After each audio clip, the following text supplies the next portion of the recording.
Members present, I'll call the Finance Committee for Tuesday, March 9th, 2021 to order.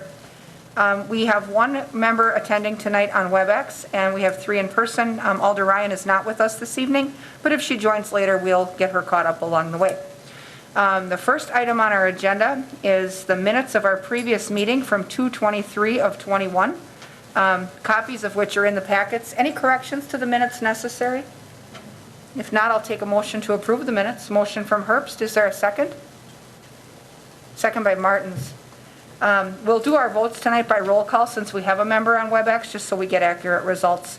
Watson? Aye. Herbst? Aye. Martins? Aye. I'll vote aye as well, and the minutes are approved.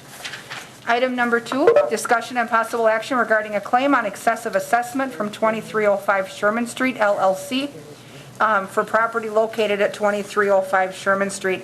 And we do have a number of these on our agenda tonight. Number 2, 3, 4, and 5 all are kind of the same thing.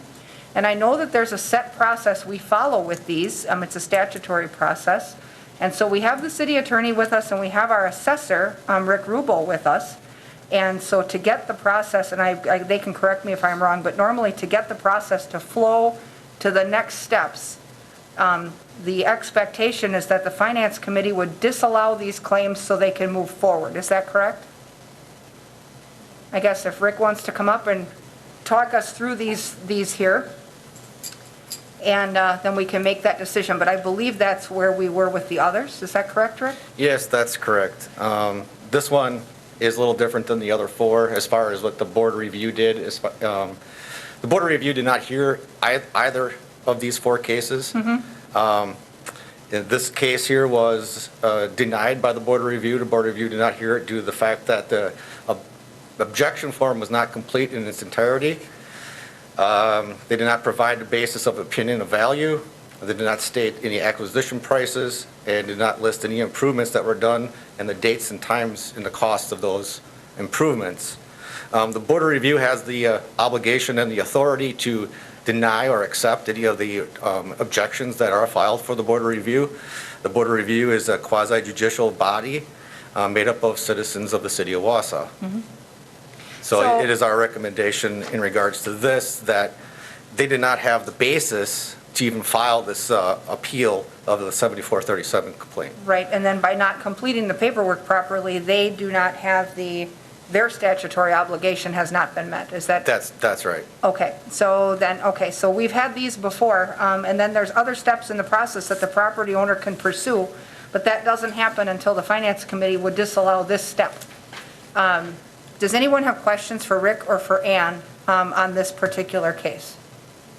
Okay, and what we'll do, and I believe we take a motion, our motions are in the affirmative, so we would take a motion to approve, and if our desire is to disallow the claim, which is recommended, we would all vote no.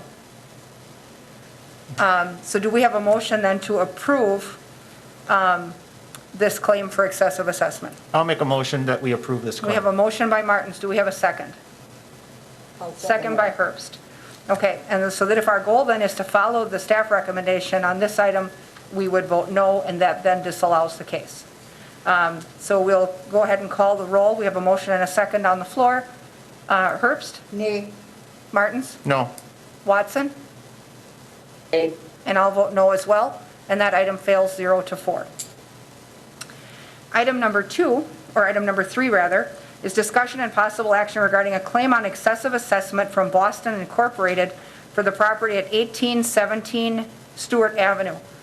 And we have the same thing for the other 2 pieces of that same property. I understand this must be that building on Stuart Ave that has 3 pieces, 3 restaurants maybe? Is that the one? No, this is actually a Furniture and Appliance Mart. Oh, okay. All 3 buildings that Okay. they had in 2019. Sure.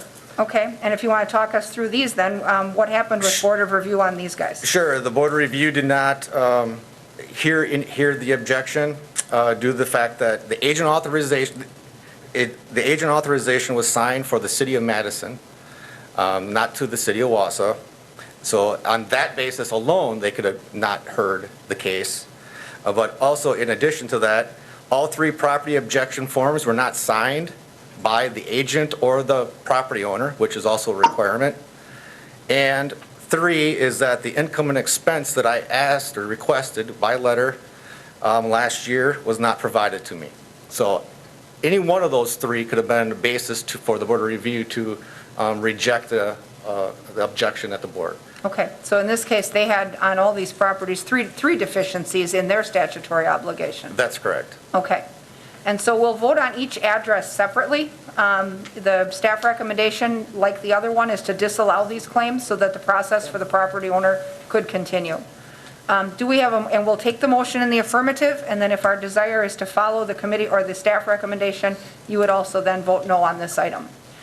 Is there a motion then to approve the claim for excessive assessment at 1817 Stuart? I'll make a motion to allow that claim. Okay, we have a motion by Martins. Is there a second? Second by Watson. Further discussion or questions? We'll go ahead and take the vote by roll call. Herbst? No. Watson? No. Martins? No. And I see Alder Ryan has joined us. We'll call Alder Ryan.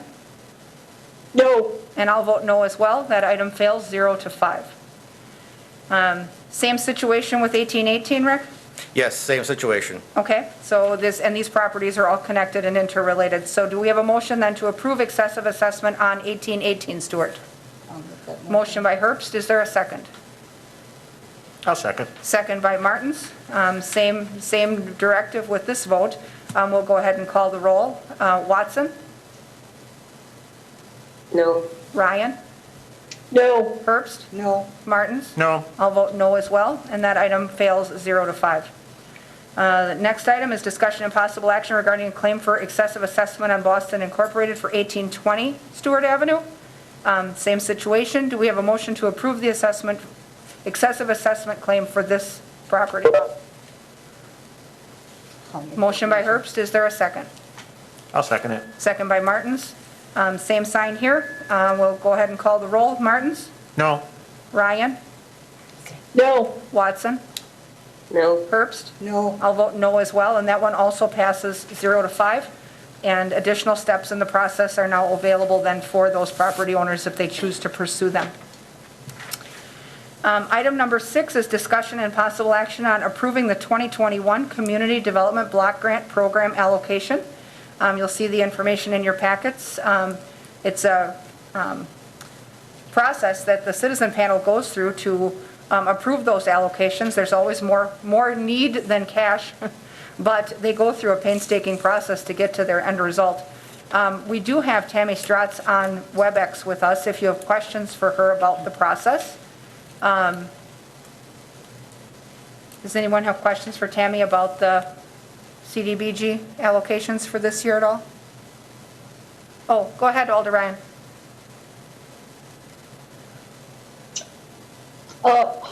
Hi, Tammy, this is Deb Ryan here.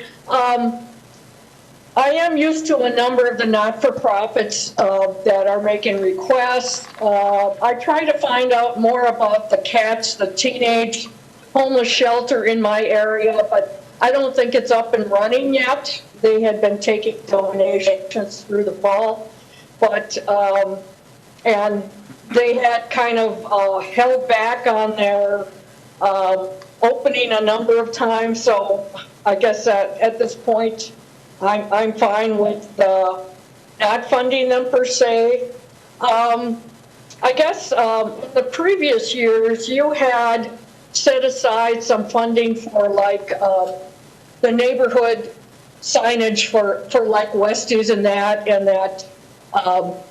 and I don't know if you're planning to do that in other neighborhoods. And I had informed you in writing that because of the pandemic last year, that our neighborhood was willing to give up that funding because I thought there was other pressing needs that may be more important for that. So are you anticipating in other years, not necessarily 2021, but 2022, of doing other neighborhood signage as part of what should be available, or is that something the neighborhoods would have to go ahead and write an application for?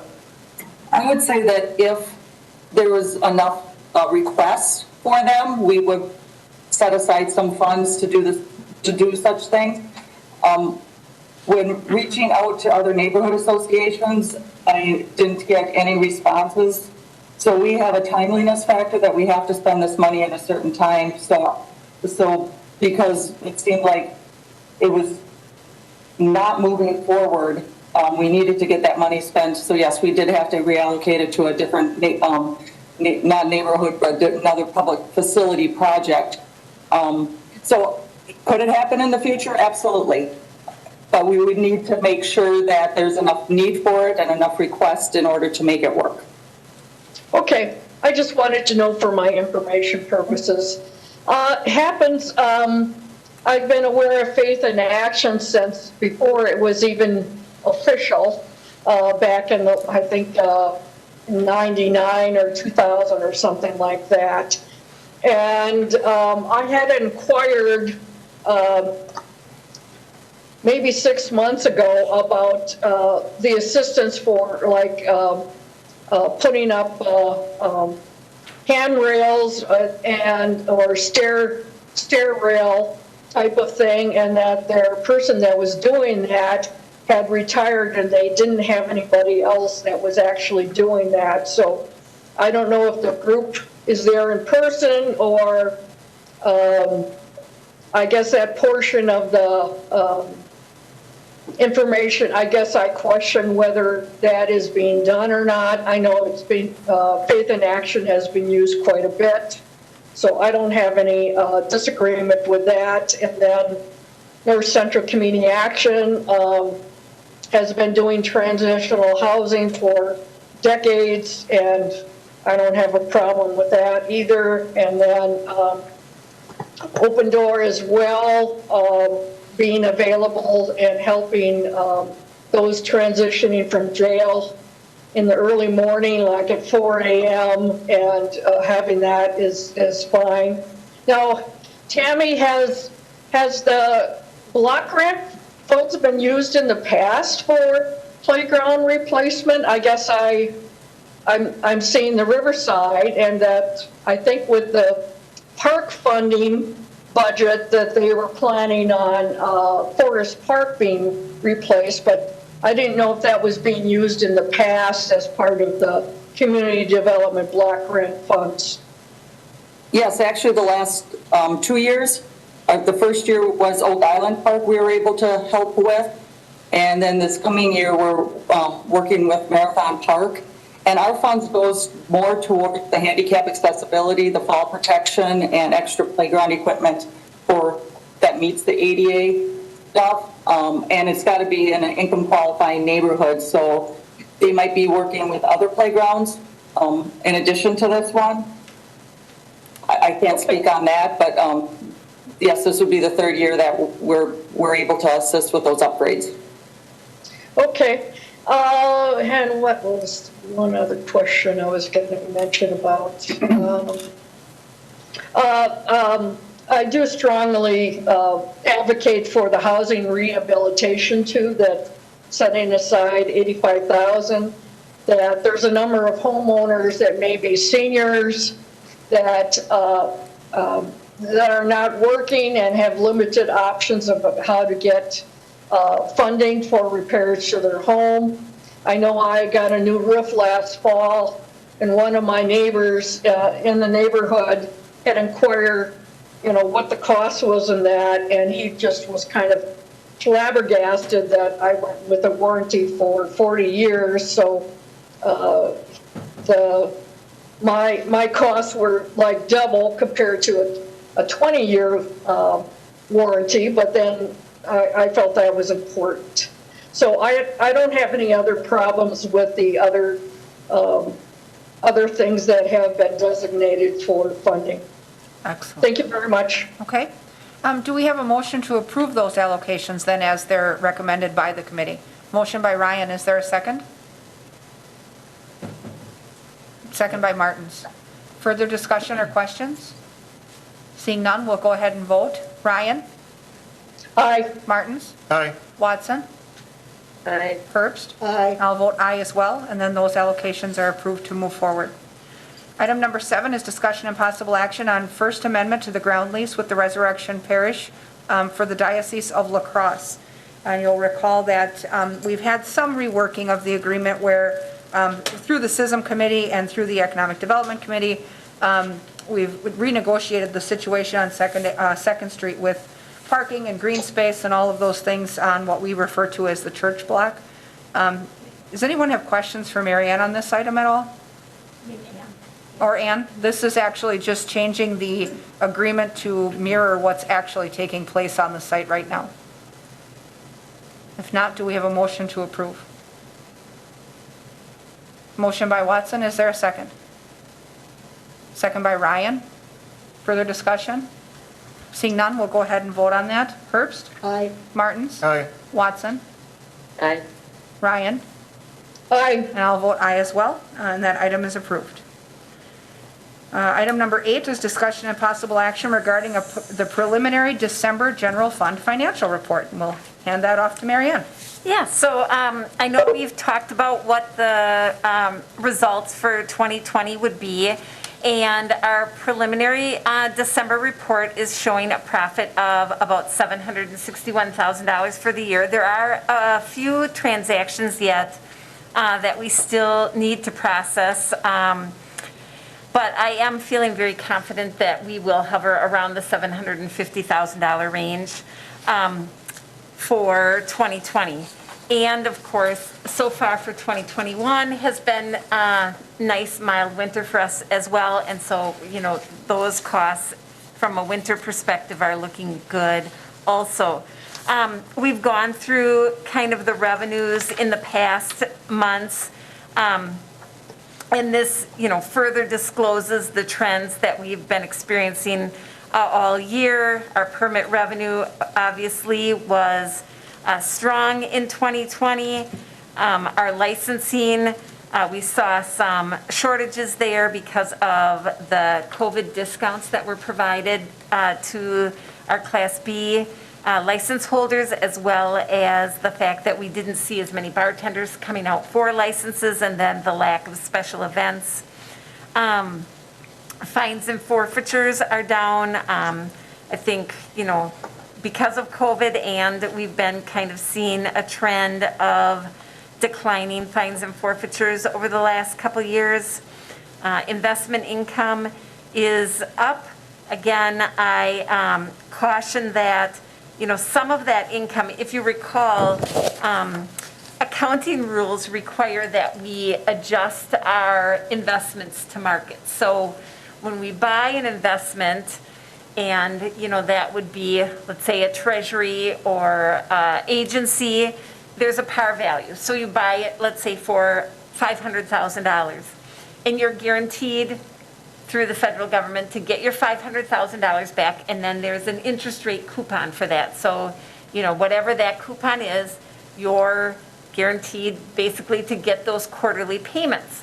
Now, as you hold that investment, as interest rates go up or go down, that bond, if you tried to sell it on the market, would be sold at a premium or a discount. If the interest rates are going down, the bond that you're holding, because maybe it has a 2% interest rate, is worth more than when you purchased it. So if you were going to sell that bond, someone would pay you more for it. So now that $500,000 bond could be worth $510,000 if you sold it on the day that you are calculating what its market value is. But we don't trade securities. We hold our securities for the long term. You know, if we purchase a security for 2 years, we anticipate that we're going to hold it for 2 years. And, you know, there would be very little, I guess, incentive to sell a bond early, because then we would have $500,000 and we'd have to reinvest it, and we would only get 0.2% or whatever the current rate is. But the laws tell us we have to adjust our investments to market. And the entry that you do to adjust to market is to increase the amount of the investment. So my example of $500,000, with the now market value of $520, you'd have to increase it to show that it's now worth $520, but that $20,000 that you adjusted goes to interest income. Sure. So on years where, like I said, interest rates have declined since we purchased, our investments are worth more, and so we get interest recorded in the year. But we're actually not going to actually realize that interest until those quarterly payments come due. So it's, in fact, just moving Right. up when we're recognizing the interest. So we recognized it this year, so next year, let's say if that $500,000 bond came due, we'd get whatever interest was assigned on those quarters, and they would give us $500,000 because now it is matured. So you're really just moving your interest up. So I do want to disclose that some of that $750,000 is interest that will be earned in the future, and it would then, I guess, reduce our interest income in that year.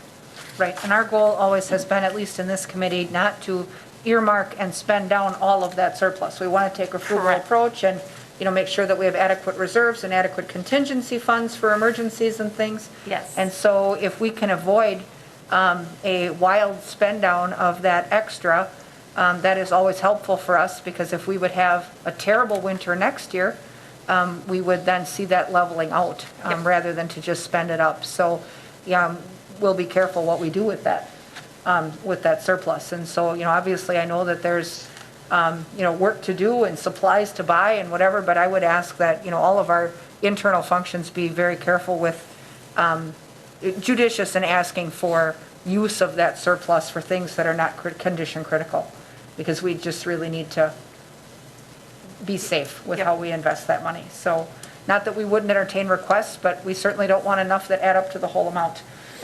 And then public charges, I guess we've been, again, projecting that we wouldn't meet our revenue projections, particularly in the parks area because of the closing of the pools and, just less activity for different types of things that take place and rentals of their facilities.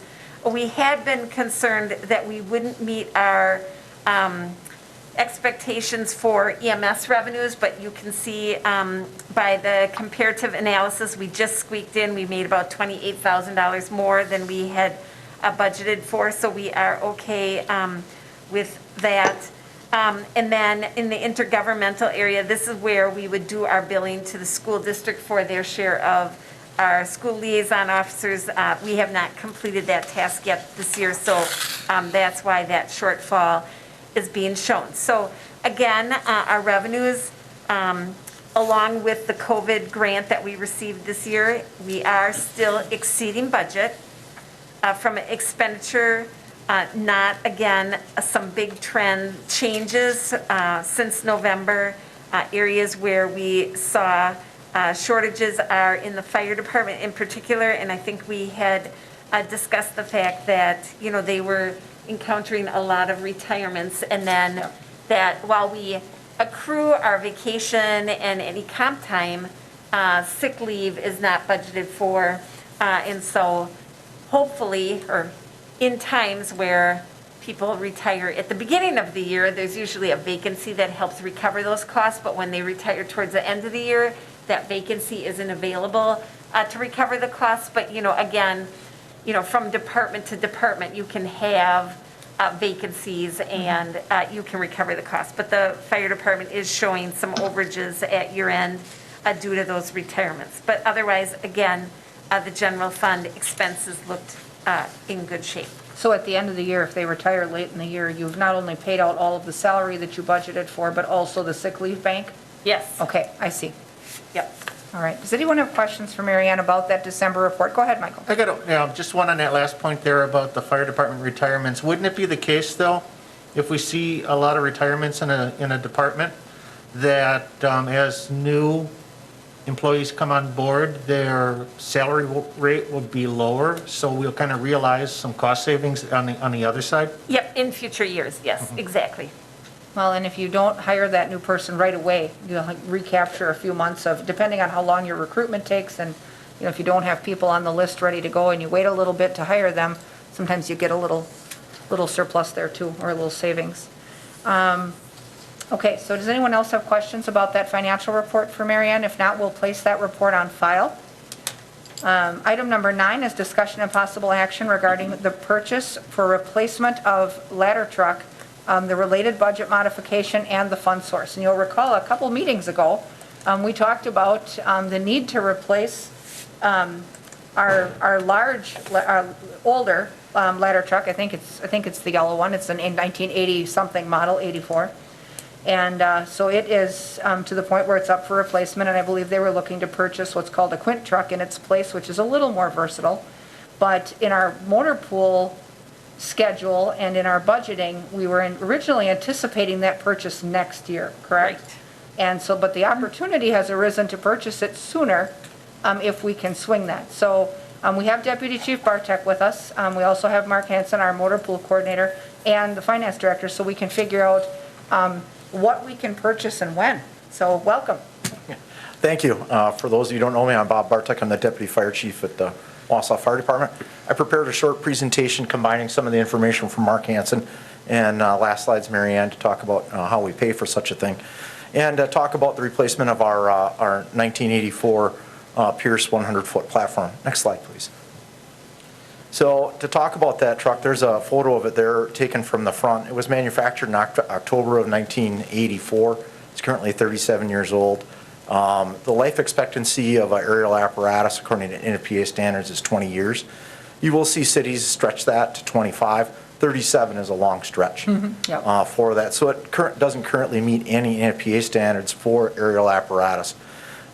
This apparatus has been moved into a reserve status because of that, and a myriad of other problems that I'll just quickly run through. And then if there's anything I key on, please just ask to come back, and then Mark is going to step in and talk about his stuff along the way. The pump on that truck no longer passes its annual pump test, so we've basically decommissioned the pumping portion of that truck, so we can only use it as an aerial apparatus. And now, in recent years, we've had a lot of problems with that. The hydraulic controls are extremely sticky, which causes an enormous amount of sway in the bucket of that truck. And if you're a firefighter in the bucket of that truck, you better be strapped in, because if things aren't feathered properly, we literally have the opportunity to toss someone from the bucket. Can still be used as an aerial master stream device, but you have to have it in the bucket operator in order to do that. So it lacks a lot of the modern safety controls that we have in ladder truck operations. Next slide, please. So this truck serves a myriad of liability concerns for the department and the city, and the fact that all riding positions on that truck, all 4 riding positions, only have lap belts. There's no shoulder belts. There's no modern airbag systems, no modern crash protection system in it. With the open cab in the rear, this has been banned a number of years ago. I'm surprised that we even have it in 84. Typically trucks older than that had the open cab. A number of firefighter deaths have been linked to falls from that, and I can provide information if there's further questions about that. So we don't allow any firefighters to ride in the back of that. Mounting these growing safety concerns about a year ago, as we were discussing the replacement of this truck, the fire chief moved this to a non-emergent response status. The only time that this truck is allowed to move into service is when our current 100-foot platform, Truck 1, downtown, is out for service. So this last year, I believe that was a time period of somewhere between 4 and 5 weeks while that truck was out of service for either maintenance or its annual pump test and ladder test that it has to go through, which a lot of times it needs to be shipped to a very specific person that can, or excuse me, specific dealer that can work on those types of things. So it's been a growing concern for us, and the decommissioning of this truck is a constant topic for us. It's a balance of safety and the community need, and so we really about a year ago dove into what the replacement for this truck looks like. How are we going to be financially and responsibly to the community in its replacement? Next slide, please. So the growing costs of the truck are real. These numbers are from Mark. In 2019, we put near $20,000 into it. 2020, we put about $8,100 in it. We're estimating this year, without any unknown big problems arising, putting $6,000 to $8,000 in it, but it needs new tires, and new tires I think are around $9,000, was it? Something like that, Mark? Yeah, and there's a photo of one of the tires on there. Actually, yesterday I had the rep from Mercury with me and showed him this truck, and he was quite concerned about a number of the issues with this truck also. So going into 2022, if we take it another year, we have unknown costs and we've got unknown problems that we're going to face. Next slide, please.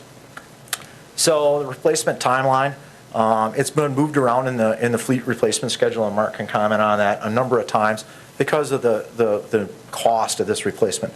These trucks are extremely expensive. We're here asking for $1 million for this truck. And so it's been pushed back to the back burner behind other needs because the truck's been in a reserve status. We have an operable 2012 ladder truck downtown. And so we've got some elements in there to make up for it, but we're kind of running out of options here what to do with this truck. And we think that we've come up with a very workable plan for the city to overall reduce the costs and reduce our fleet. So actually, the truck one, when it was purchased in 2012, the fire chief at the time actually had the North Central Technical College write an AFG grant, which was successful for the replacement of that truck. So the city's responsibility for that portion of that purchase of that truck in 2012 was 10% of that cost. So the city, now for a brief period of time, and I did not put that in here, the city had entered into an agreement with Weston with a ladder truck which is not lovingly regarded as Christine. Yep. A very problematic ladder truck that it actually still resides out in Rib Mountain. We've seen that truck in town on mutual aid responses. And so there was a brief period of time of that, but the city has not outright purchased a ladder truck since 1984. So we've definitely stretched our money's worth out of this truck. Next slide, please. So what do? We've got $1 million bill, at least for these ladder trucks these days. They're extremely expensive. How do we balance fiscal responsibility with the needs of the community currently? With new construction at Station 2 on the 52 Parkway, with the large amount of industrial growth that we've had onto the west side of the city, far west side of the city, we often see Station 2 is really operating alone for a significant period of time on any incident, while the other units come from Bridge Street, Station 3, and on Grand and Thomas from Central. Some of those farther stretches out there, Wausau Chemical, Great Lakes Cheese, we're looking at an 18-minute response from downtown, and meanwhile our Station 2 can be in there in 7 to 8 minutes. 10 minutes on a fire scene by yourself is a long period of time. So we begin to talk also about how we can increase our ISO status, and that's not something that I've written in here, but by having a ladder truck in service on that west side of town, having one on each side of the river, based upon times and a lot of other parameters in there, we have an opportunity to try to increase points, therefore increase our ISO rating and decrease insurance costs for this community by having a ladder truck on that west side. Well, we don't have the staffing to have both an engine and a ladder on that side. Therefore, a quint configuration could work for this and will work for the city very effectively. We researched this exhaustively. We had a combined committee of the design phase of the truck from the DPW, from Mark and Dustin, and we had an internal committee from the fire department that looked at this for a long period of time. We had selected a manufacturer when we selected these engines. We want to stick with that manufacturer because we're confident that we've made the right decision in that. And I've got other corroborating evidence since then from other departments about costs in the particular manufacturer we've got are significantly lower than other manufacturers of trucks. So what kind of ladder truck do we need? We don't need another 100-foot platform. We've got one downtown. It is a very essential truck to the city. If a community can only afford one truck, a 100-foot platform is the truck to have. When we have the opportunity to have a second truck in this community, you look at the mainly, the bread and butter work for our department is residential and light commercial work. A smaller ladder truck that allows ease of firefighter access to upper floors and to roof operations really is much better than a platform. It's very difficult to move firefighters off a platform onto a residential roof, where a straight stick ladder is ideal for that. And a mid-mount straight stick shortens the length of that ladder while it's saddled, and I'm going to try to explain something very complex. Our longer ladders, our big 100-foot platform, is a 3-section ladder. These mid-mount straight sticks like this, the 74, is a 4-section ladder. So picture us pulling up into a church fire or a residential fire in this neighborhood that we're in right now. Very short setbacks. We can have that truck on the opposite side of the street, but the truck may be too long to swing and get to the access points on the wash sides, meaning the two sides of the building that we're trying to access, or the roof. The mid-mount straight stick allows a lot of access stuff and a lot of other tools for us. Really, it's if you picture a fire department and the apparatus, we have like a Swiss Army knife. We're looking to add the next tool, the file, the scissors, or the corkscrew. We're trying to add another layer of another tool that our firefighters can use. And there's a lot that's gone into this design. So the quint configuration allows us to therefore use that ladder truck as an engine. That's what the classification of a quint is. Sometimes in the fire service, there's a negative connotation towards quints, and that's typically where you've seen a ladder truck that has had to absorb an engine, and they're not very well thought of because they've taken 2 full-time units, cut staffing, and then done that. But within our department, really we're taking an engine company and upgrading it to a quint, and so it's very well received within the staff, and they're very excited about this potential. So with the 2 new Sutphens that are built, actually I'm going next week. They're mid-built. I'm going next week to Ohio to do a mid-build inspection with them. We expect those 2 engines this spring. You'll see the 2015 Pierce engine be renumbered, moved out to Station 2 temporarily, provided that this truck is ordered. And when we order this truck, it's going to be a year from construction. So we're talking about a truck now that if we ordered today, we would expect sometime next March or April. It's just a 1-year construction time on just about any manufacturer, so that's not unusual. So ordered, then we will be able to, once the truck is here, we had in 2023 slated for the replacement of engine 2. We will not need to do that. We will remove an engine from service from the city of Wausau, but we will not be cutting the service availability. We're simply moving that truck 2 that sits in reserve status for the majority of the year, and we're moving it into a frontline status by purchasing a quint and combining it with engine 2. So then you would see the 2015 engine 1, which would become engine 2, move into that reserve status out at Station 2. Other communities have used this. We've really researched it well. So overall, while we're asking for $1 million, we're going to end up saving the city a $650,000 expense in a few years without having to replace an engine. So I know it's a big expense, and I realize that we don't have all the money in the current fleet funding right now, but I highly encourage the Finance Committee and the Commission to approve this purchase. Next slide, please. So I guess I talked about all that stuff. It's a 75-foot straight stick ladder, short, 42 feet overall length. It's only slightly longer than our current engine 3. 1,500 gallon a minute pump, which is the standard pump that we're putting on all of our engines, short 4-section ladder. It's also being configured where it can carry hydraulic rescue tools, which we currently carry on engine 2. And where that truck sits, it's obviously our first truck onto the highway for large scale. You know, our bigger accidents are out on the highway on 39 and 29. I will also have ALS equipment on it, just like the engines. So the front part of the cab will be identical to the engines that we've had, which has made the design process for that part of the truck very easy. We did the work when we designed the engines. The rear half we've done a lot of work on. There's 100 different little details in there I'd love to talk with you about. If you'd like more information on it, please call me. I'd be happy to share all that stuff with you. I'll even send you the 400-page detailed spec that you can look through. So next slide. And here we're to Mary Ann. Oh, sure. So, you know, our financial policy says that when we're going to order something, it needs to be budgeted at the time of order, and we need to have a financial means to pay for that. And so, you know, again, understanding that there is a long delivery period, we would need to take this to the Common Council for a budget modification to purchase this aerial truck.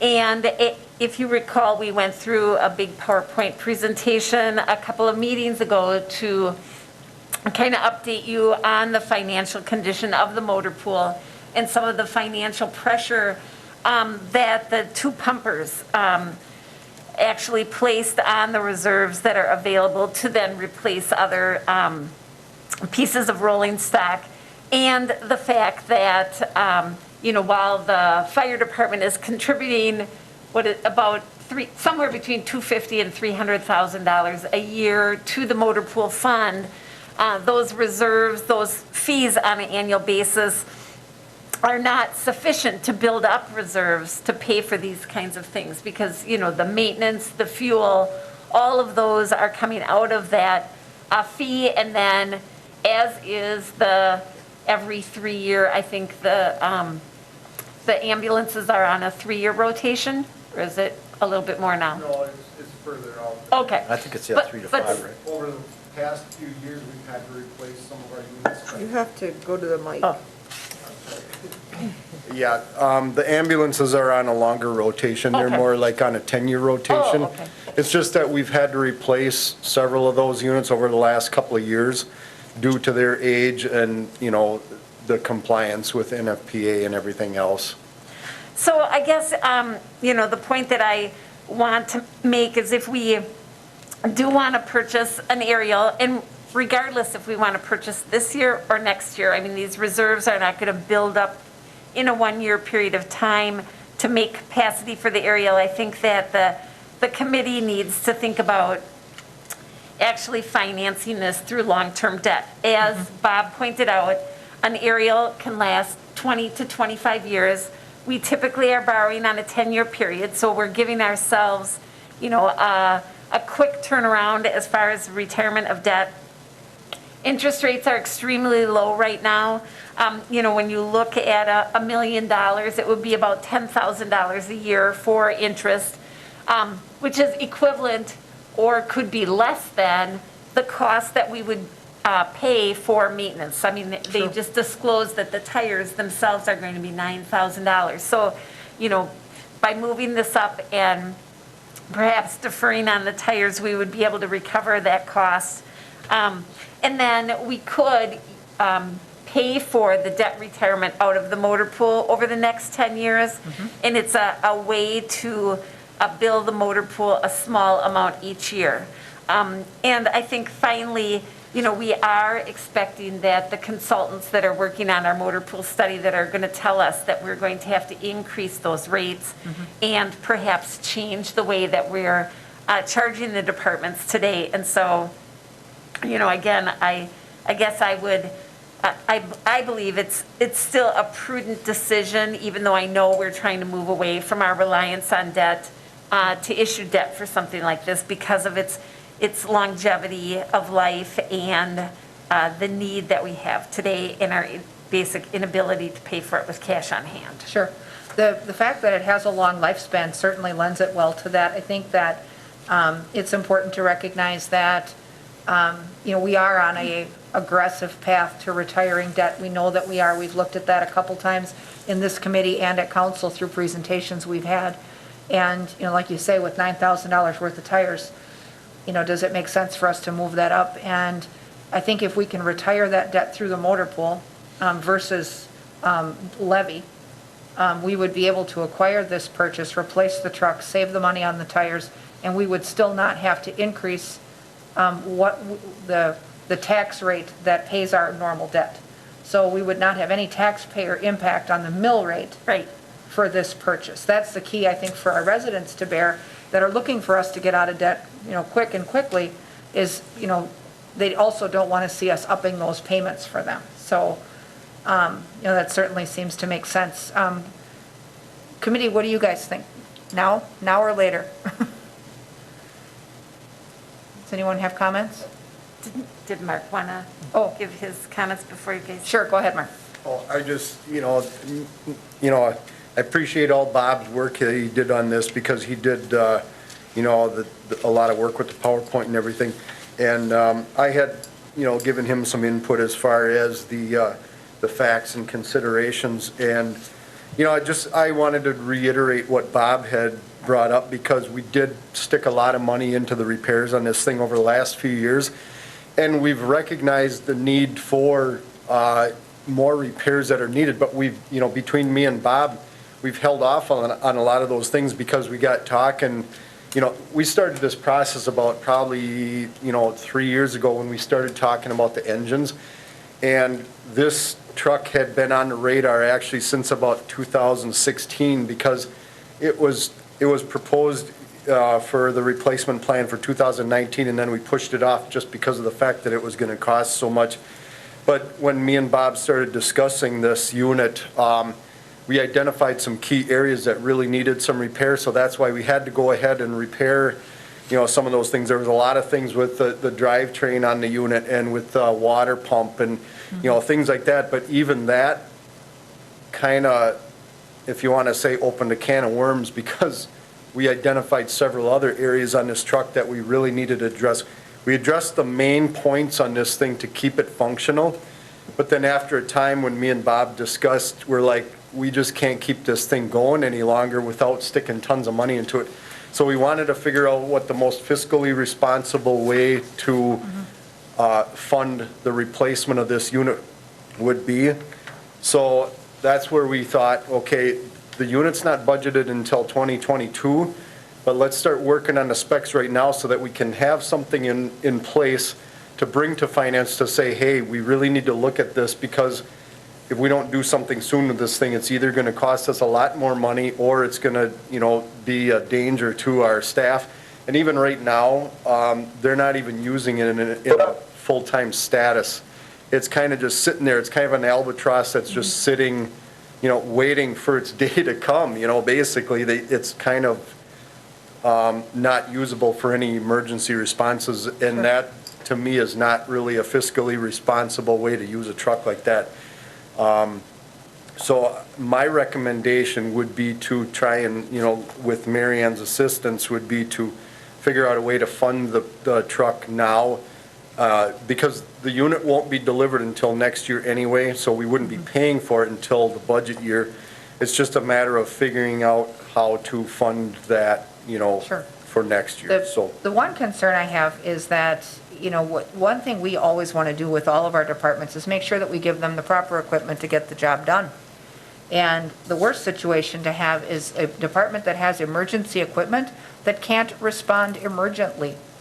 I mean, at the end of the day, the stuff they have needs to work, and it needs to do the job. And if this is antiquated to the point where it can't pump water anymore, and, you have to hang on for dear life when you have someone in the bucket.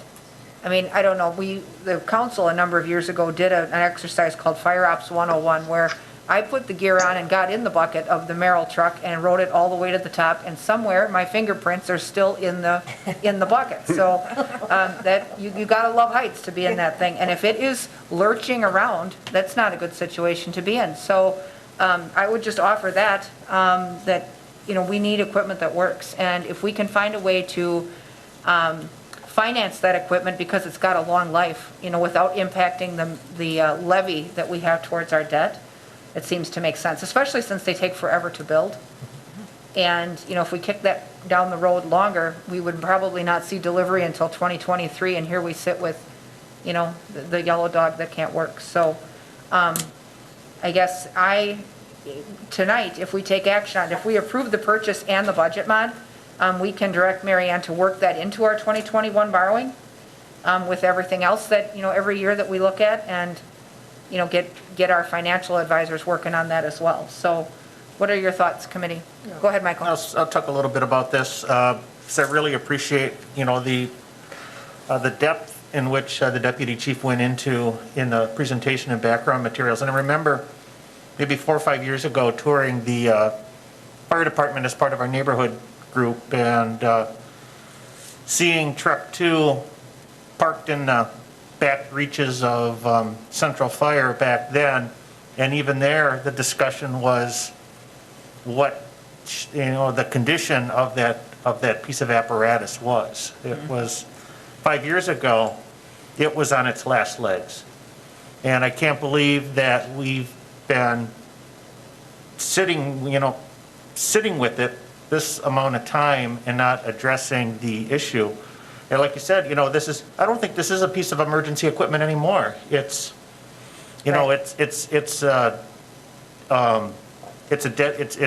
like a dead weight or a drag on our fire service. So, it makes sense to me to issue debt in order to pay for it. It's just like, we get a loan to purchase an automobile. 10-year loan on a $25-year piece of apparatus, that makes sense to me. It does, and I've always said to, a number of my residents, if you want to see what $1 million on wheels looks like, every time you see the fire truck go zipping by, that's exactly what it looks like. And Yeah. so we were really lucky to get that grant last time for just over $800,000. And, we are blessed to have that and have that truck still in service, but we can't always have that. So Alder Ryan has a hand up. Go ahead, Deb. Thank you. I guess for being $1 million purchase, I would like to see a bidding process done, as well as from my understanding, we have a truck, fire truck manufacturer in Appleton. So I think when you're talking about this amount of money, you should be able to have a number of companies do a bid so that you can see compromise-wise of what it would cost. And then I don't know if there's any used trucks that are worth pursuing, or if there's a way that through our metro area that we can work on a more kind of a area-wide cooperation with Weston and the other communities. So with waiting for this new truck, say a year from now, that we can have a working agreement so to make sure that we are adequately have equipment available so to keep the fire risk down. Sure. But I do think if we have a truck, fire truck manufacturer in state, why are we not getting a bid from them? I've heard very good things about them We can in Appleton. certainly ask Deputy Chief and Mark Hansen about that. Recall, a number of years ago, we authorized them to participate in the Houston-Galveston Area Council Cooperative Purchasing Program that dials down the cost of those things by purchasing through economies of scale. But I also asked the question when this discussion started about, what happens at Oshkosh and Pierce, and why are we not looking at those? Because, and there was a discussion about proprietary parts, if I remember right. I don't know if you guys want to address that a little bit for Alder Ryan, because that discussion may have started before she joined us. Yes, so we do have, our 2012 aerial truck is a Pierce truck. And the reason that we decided to go away from that was because of that. We ran into a lot of problems with getting proprietary parts for this truck because there were so many things that were Pierce specific, is like what I try to call it. And we had a lot of problems with that, and things that it's almost like a trade secret type of thing, that they like to keep that information hush hush, and they don't like to let the customer know that these certain parts can be sourced, but they have a Pierce part number, and sometimes you have to go through them to get those parts. We ran into a lot of problems with that, and it costed us a lot of time, a lot of money, and time that we didn't have, and a lot of time that was spent with techs trying to find, the proper parts for that truck, which costed a lot of downtime. What we found out with the Sutphen trucks was that the majority of the parts that are on this truck, they can be locally sourced. So we would actually be, supporting our local businesses by being able to buy parts, like say when it comes to chassis parts or things like that, electrical parts, we can get them typically at some of the truck suppliers or the automotive suppliers and things like that. And that's one thing that Sutphen really prides themselves on, is that they don't have proprietary parts. Like say, let's say a set of brakes for this truck, we'd be able to go down to truck country and pick up a set of brake shoes. For instance, granted, they're heavy-duty brake shoes, but, our local truck suppliers would be able to supply these kind of parts. Things like that would keep that unit in service, quicker, without having to go through that. And I want to touch on the bidding process, like Ms. Rasmussen alluded to. We have taken part in the HGAC purchasing program with several of our other pieces of equipment, and that really helped us to be able to dial down the costs on those things, because basically all of the bidding has already been done by these companies, and they all have their prices, published. So we looked at that and thought, okay, what's the best option for us? And especially since we're going with the Sutphen pumper trucks, this would build consistency within the fleet. Our techs would be able to work on that pumper truck and also work on that aerial truck or the ladder truck, and basically know, a lot of the stuff about each one of those and be consistent. Rather than going back to, like, say, a Pierce or something like that, now we've got a unit that's, a new Pierce, which is different than some of the old ones that we have, and we're trying to get away from that proprietary thing, so that we can get away from having to buy those parts from that specific dealer, so that we can go locally and buy parts, things like that, that we're trying to build a little consistency within the fleet. I hope that answered your questions. I do appreciate that information, but again, whether there's another manufacturer somewhere else in the Midwest, I really do think you should be having at least 2 or maybe 3 different options, so that it's just for $1 million, there should be other options. And I do think for our residents, they want to see that, and that I understand about some of this proprietary of being OEM, that there's an advantage there. But when you're talking about $1 million, there should be other options of different fire trucks, and that I think it's our responsibility to have that information and make those comparisons. Sure. Alder Ryan, I'd be happy to answer your questions. These are good questions, and questions that we fully are transparent and expect to answer. And unfortunately, I don't think you were on the council when we ordered the 2 new pumper trucks, the engines. At that time, the process was the same as it was when we looked at this ladder truck. We started with a committee combined, Mark Hansen, Dustin Carrick from the DPW, Dustin's our master emergency vehicle technician from the city, and a committee of firefighters, engineers, and officers from the fire department. And we started right away with asking the crews, what do you want to see in the next trucks? Do you want to see another truck just like Engine 1, which is a 2015 Pierce downtown, or excuse me, an engine?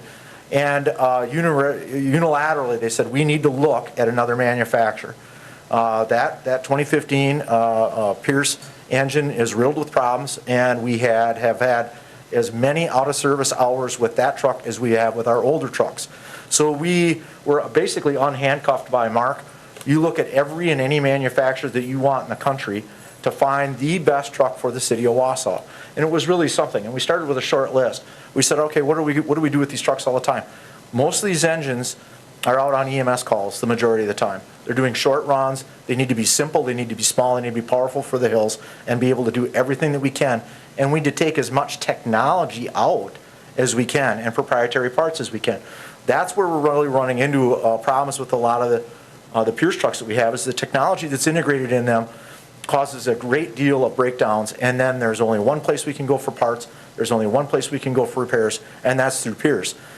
Now, there's several manufacturers of engines, of fire apparatus in Wisconsin. We looked at them all. Seagrave, Marion, Custom Fire, there's Rosenbauer dealers, there's lots of dealers here, Sutphen dealer. Actually, Custom Fire sells Sutphen, and that's where we're buying this, or we're hoping to buy this ladder from. And so we looked at every one of those manufacturers. We called departments that owned those trucks. We went and visited the factories where they were built.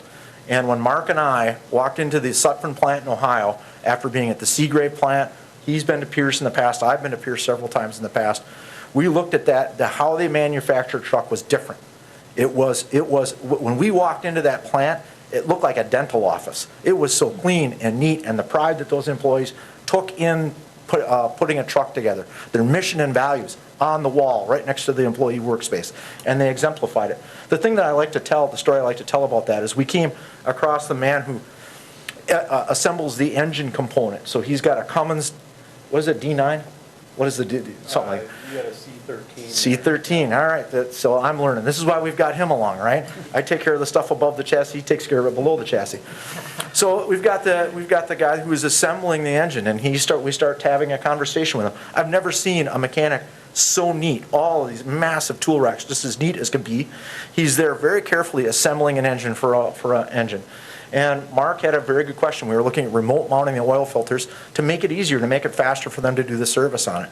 And we engaged this person who was assembling it, and he then says, Well, I used to be a mechanic wrenching on these things, and I would swear at the guy that would put them together. Well, guess what? Now I'm the guy putting them together. And so he showed how he was putting a hose clamp on there. He says, once I put this hose clamp on it, there's only one direction that the mechanic can get access to it, and I make sure that it's turned perfect, that he can get access to it. The mass production that we had seen at other manufacturers was not occurring at Sutton. And so then I made some calls. I made a lot of calls all around the country. I'm talking to people that had these trucks in service, and maintenance and downtime and cost of replacement parts was significantly lower. So then what do? Can we open a bid? And I'm going to be really transparent with you. How these fire apparatus manufacturers work is you go and pick the engine that you want from the manufacturer you want. They write the specs, they send it to the city. The city tries to wash all the manufacturer stuff out, then turn over the spec out for bid. And every manufacturer picks it up and says, oh, they're buying a Rosenbauer. Oh, they're buying a Pierce. They're buying this. Because it's almost impossible for a city like ours to write a transparent bid process for these. So that's where the Sourcewell HGAC Purchasing Consortium really comes in to save us, because otherwise we can't compare apples to apples. But now they're forced to, because they have to competitively bid on these Purchasing Consortium websites. And that's where we're purchasing this truck through. So I think these are great questions, Deb, and there was one other one you had on there. Why don't we go together with some other municipalities to purchase a truck? The Christine truck that I referred to was an example of that, how it did. I'm gonna highlight the Line Tech fire that we just recently had.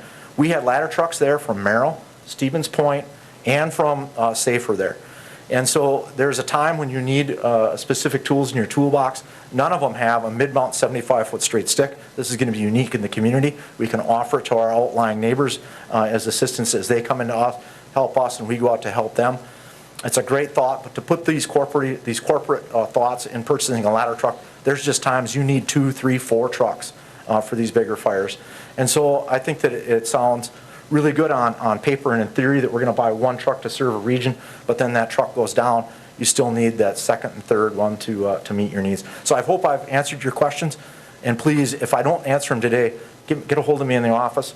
I'd love to have longer conversations. Obviously, we've invested a lot of research into it, and we've got a good thing going on here. This is, we just didn't, this has got a year's worth of research in it as we presented tonight. Sure. I think that you're more towards the end of the process than the beginning. Obviously, I know we've been talking about this for a long time.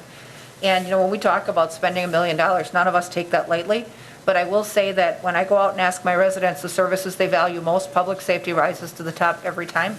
And their expectation is that when the call comes, that the fire gets put out and put out expeditiously. And to do that, you need stuff that works. So, that's really where the rubber meets the road. And so, I don't have a problem with moving this up. I think the committee is going to have to decide that. I think that the research that needed done got done. And I think that the purchasing consortium is a ready-made bid process, basically. So I feel like you've done the due diligence that we need to do to buy it at all with confidence. What are your thoughts, committee? Does anyone want to make a motion on the item? Well, I just wanted to say, and then I'll make a motion, that it does sound like the consortium has already done the work about comparing the different fire truck options. So I do feel like they are doing their due diligence on that. And so I do recommend we do proceed with the fire truck. Okay, so we have a motion from Ryan to proceed with the purchase. Do we have a second? Second by Herbst. Further discussion or questions? Seeing none, we'll go ahead and vote. Herbst? Aye. Ryan? Aye. Watson? Aye. Martins? Aye. I'll vote aye as well, and that item is approved. Okay, so then that will come to council next meeting. Correct, and then Okay. we'll work that into our 2021 finance plan? Yes. So, okay, and so that we'll see again. The last item on our agenda is item number 10, and we're not quite out of time yet, so I think we can take this one. Discussion and possible action regarding modifications to the Class B liquor license and related recommendations regarding waiver or suspension of Municipal Code 3.06.010, payment of taxes, claims, forfeitures, judgments prior to issuance of a license or permit, or considering financial hardships pursuant to 3.06.010 sub C. What happens is when we go to issue a license to a business or to a bartender or anybody, if they owe the city money, we approve the license, but we hold up on issuing the license until they pay the debt.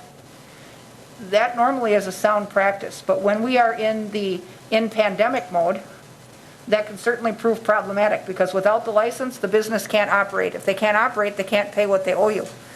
And so in the past, one by one, as they need to, we've had businesses that have come to public health and safety before, and they've asked for this hardship waiver. In fact, a few years ago, we did it for the Labor Temple, and it worked. They stayed open, and they paid us back. So we don't do it often, but it's certainly an option. Mary Ann, I guess, do you want to walk us through this? Last year, we waived off those license fees. Right, we didn't waive off the complete fee, we Reduced them. gave it to half price, right? Half, so Isn't that right? 300? Yes. Were they? So, Yeah. I think we all hoped that the financial implications of COVID would be short, but we now realize they're going to be lasting. And, with the licensing calendar right around the corner, we thought we would try to be proactive and see if the council and committee would be interested in discounting our Class B liquor licenses again this year. If you remember, Class B is the restaurants and the bars. We have seen that grocery stores and gas stations have done pretty well through the pandemic. But we do know, I think everyone recognizes the struggles that bars and restaurants have encountered during this entire time. And so we'd like you to, perhaps consider the 50% discount. You could go with the minimum amount that the state, I think it's $100, right, Mary? So you could even, discount to that level. And I do think that there is, the last COVID relief that we received, loss of revenues was not an eligible expense for a government unit, but with this new COVID funding, just authorized loss of revenue will be for the city. So we would be able to, most likely, I don't know this for an absolute fact, but I believe, based on communications that we've had with the league, that we would be able to recover those costs through that COVID funding that's coming to us this year. So I guess that's what we're asking you to consider, and then again, we would bring this to council at the next meeting. Sure.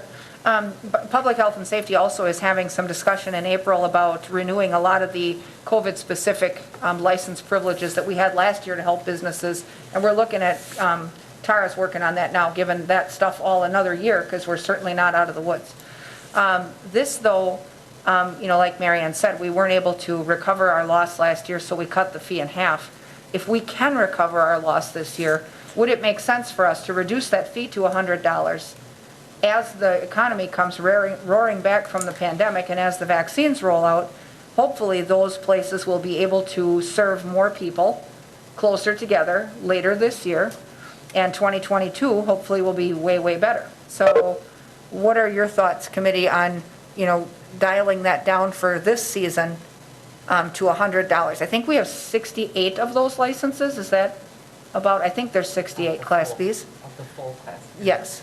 So What was the half price? Was that? it was 300. It was 300, yeah. Yeah. That's what I thought. So, But in this case, we would be able to recover 500 per license of our loss from the federal help. okay.